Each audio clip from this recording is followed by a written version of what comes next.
Gina Galia of Indonesia says a stranger's visit to her house led to a campaign to help students affected by the coronavirus pandemic.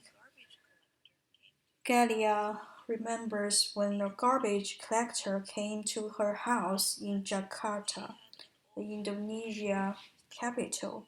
The man asked if she had an old mobile phone his children could use to get on the internet. He said it does not matter if it is the ugly one, as long as his children can use it for learning from home, she said. I thought there must be many people who need second-hand mobile phones out there. Galia works for a national newspaper. Shortly after the pandemic hit Jakarta, she and 11 other journalists organized a group to provide food and money to needy people.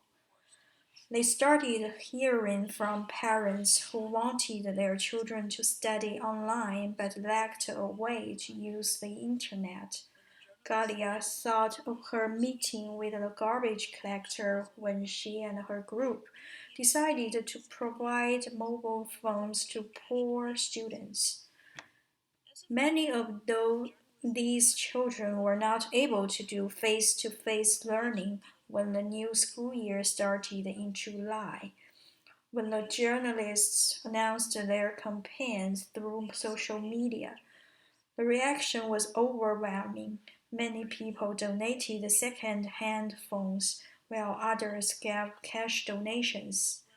As of November, the journalists had collected more than 200 mobile phones and donations of more than $35,000.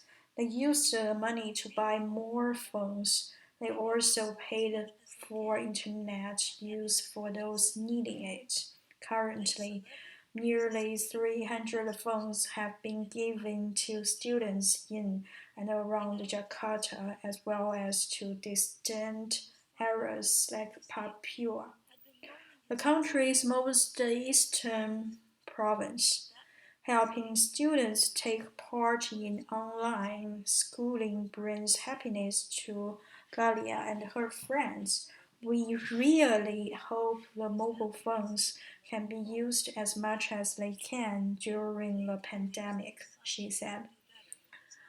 Hasia Levy is a 16-year-old high school student in Depok, West Java.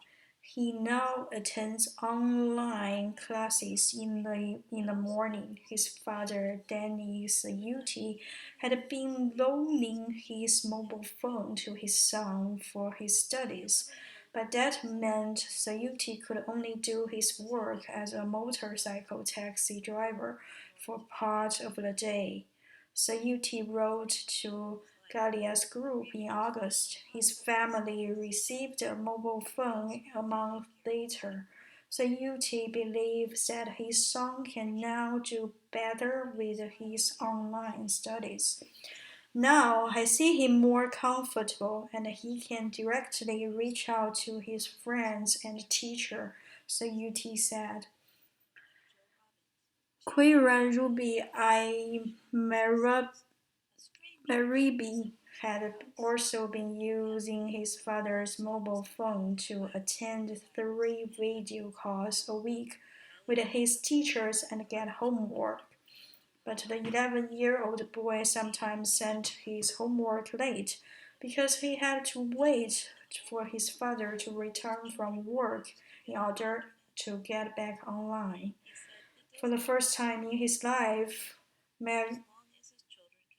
Maribi was falling behind in his studies. He also had to take care of his sick mother. This was making him feel pressured, but a big smile appeared on his face when he received the mobile phone sent by Galia's group. I will use the phone to do online school every day, Maribi said.